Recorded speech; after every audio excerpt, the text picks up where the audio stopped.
we should talk Munster. Before we talk about this game, we should talk about the story that we were all talking about during the week, which was Gerbrandt Grobler.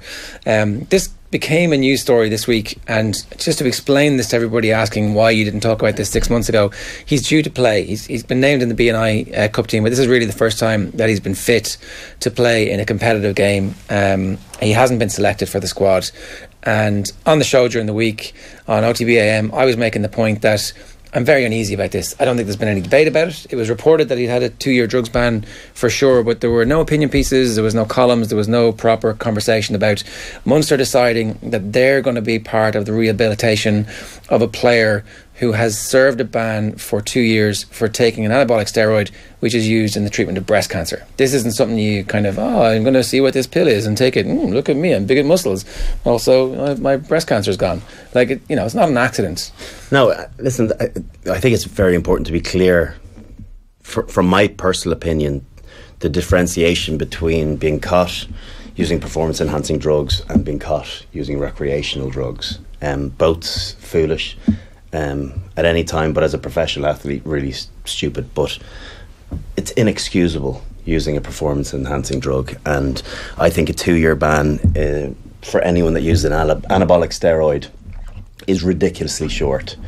I wouldn't be against the encouragement of a lifetime ban, because it's going to discourage people that are thinking about making a small 10-15% gain from thinking twice about doing it. And yes, you have young players making foolish calls, and they see an opportunity where unless they get 10 or 15% better, they're not going to have a career of it.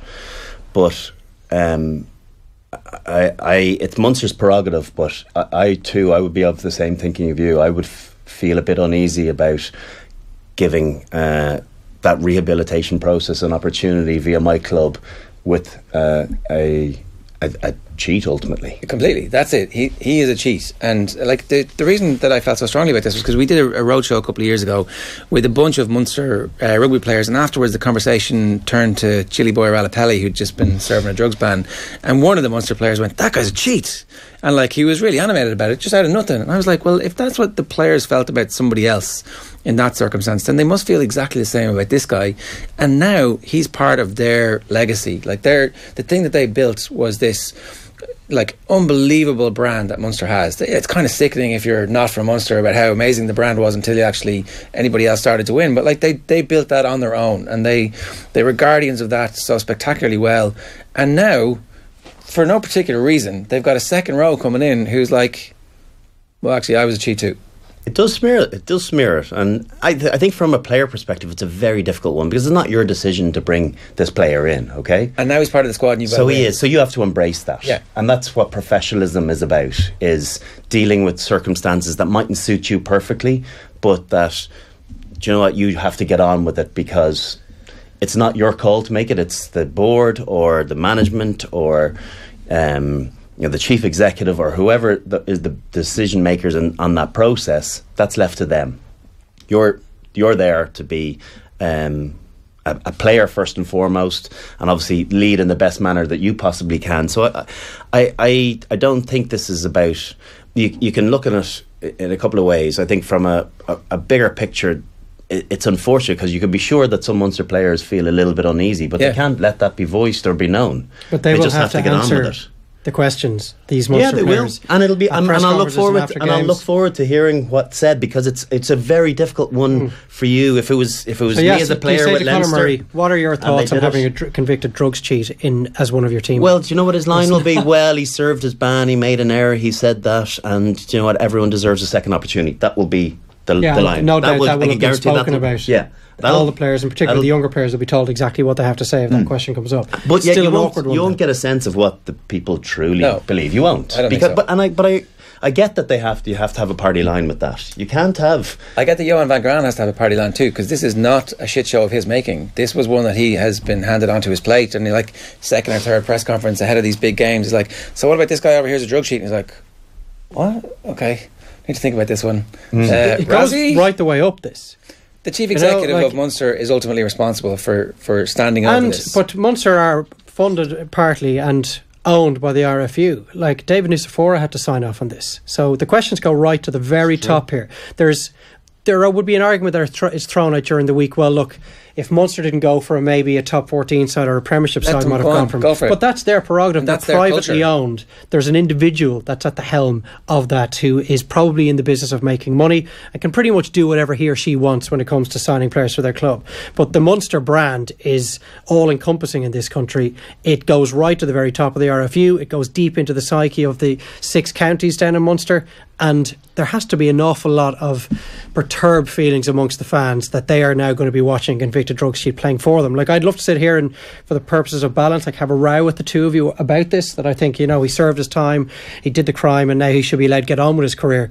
He should be allowed to get on with it somewhere else, and not in Ireland. All overseas players have to be ratified by the RFU. So you're right, it does go to the top. And,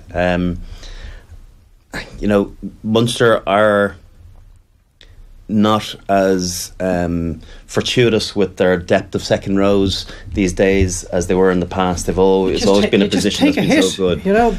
But there's got to be other players out there. Donegal Ryan. He is Donegal Ryan's replacement. Yeah. Like, ultimately, he is Donegal Ryan's replacement. Well, he cost a third of what Donegal Ryan costs, and that's ultimately he's Ty Burns' replacement, really. To. Maybe. I think there was a time where they thought Byrne was going to be there and available, ready to go, and then they realised Scarlets weren't letting him get out of their clutches until the end of the season, so they were kind of in a bind last summer. They had to get something done, and obviously we would have had this debate far earlier if Grobler hadn't picked up that injury that's prevented him from taking to the field to this point. But there had to be fairly average but grizzled second rows, probably of international standard at the previous time of their career, out there, whether also Australians, Fijians. There had to be somebody out there that you could just kind of weigh up the options and go, do we really want this on our plate, or we just go what we believe to be the slightly lesser option talent wise? Is he on a 1-year contract? He's gone at the end of the season, so there will be someone in Munster who might have wished he was never fit enough to play at any stage this season. I mean, I wonder if that ultimately will be the solution, that there will be an Irish solution to this problem where maybe he's fit, he's just getting fit, he's just getting another run out, just learning the calls, just getting back, and then in the A team. Yeah, the BNI Cup in the A team. Yeah. So he's going to get to wear the Munster jersey. Yeah. I think there was a pre-season friendly where he might have played in that as well, but like maybe you just don't actually make him part of. My issue is that you're bringing a fox into the hen house. Like, your kids, your academy are looking, and they can't make they're not getting fast enough, they're putting on the weight that they're being asked to put on, and they're looking at that guy who's like, 2 years out, I'd take 2 years out, I'd come back.